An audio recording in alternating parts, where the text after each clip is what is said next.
Welcome everyone, awesome to have your company. I do think about the day that I die. What's my funeral gonna be like? What will people say about me? I'm pretty confident two things will be said. One, here lies Marcelo, he loved to travel. And two, here lies Marcelo, and he was very much into perfumes. And I'm gonna say yes to both of those things. I've always loved traveling. I love discovering new things. And I've always been super alert and aware of my sense of smell. So I do love perfumery, but I love smelling as a whole.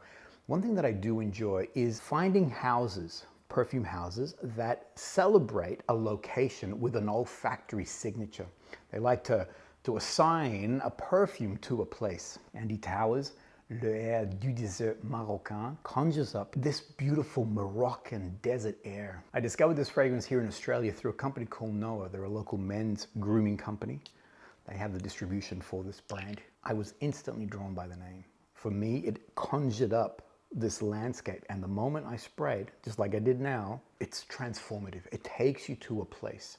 You get the sparkling green, these green notes emerge so quickly, slightly spicy. It then goes into this beautiful dry incense quality to it, finally settles into a spicy, woody place, but always tinged with this very delicate fruit note, conjuring up this Moroccan desert.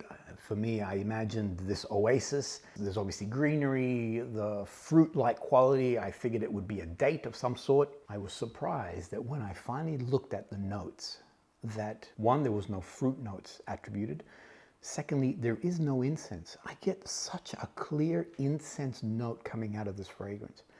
And then there are things like petitgrain and jasmine and cedarwood in the base. For me, this fragrance is dry. There is a dustiness to it that I always attribute to incense. But in this case here, I know that there are cumin notes and coriander in that opening. That super dryness, that incense quality, I don't know where this is coming from. Could be my skin. I have read in some cases, some people pick up a very strong incense note, others do not. So maybe it's my skin type that actually accentuates this incense quality to it. The fruit note is the part that has me bewildered because, and I've actually shared this with a few people to see if maybe, am I just making this up? Am I detecting something that does not exist? But they all say the same thing, that there is a slight fruit sweetness in there. Okay.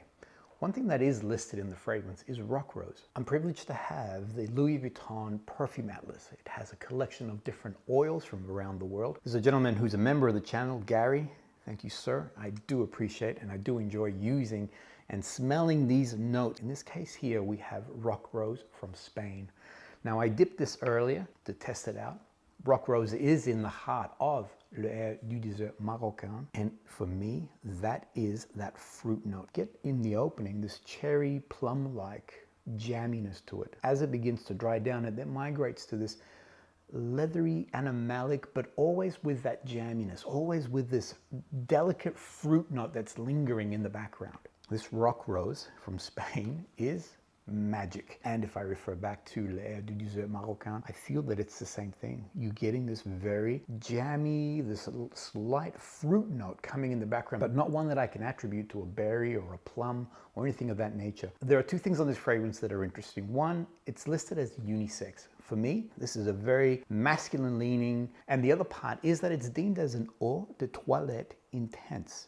For me, eau de parfum, this has potency and power. On skin, I'm getting 10 plus hours. I do not overspray. The first time I wore it, I sprayed 4 times. It was way too much. It sent me into a spin. 2 to 3 sprays with a 10 plus hour performance, and I find that its sillage and projection is moderate to high. It has great commanding presence. Le Air du Désert Marocain is a fragrance where you need to put aside the notes. You need to experience this. You need to see what it does for you, because what you see when it comes to the notes is not what you're actually experiencing. For those who have seen the movie Dune 2, I attribute this fragrance to Paul Atreides. This is what I do, by the way. So whenever I fall in love with a film, I attribute a fragrance to the character or even to the location. For me, I always say that Arrakis smells like rose incense from Amouage. I went to see Dune 2 a few times. The most recent time, I actually wore Le Air du Désert Marocain. Paul is balancing between two worlds. Caladan, green, the cedarwood, the vibrancy, the woodiness of his homeland, And then his new land, Arrakis, the dryness, the dustiness. And he is balancing between these two.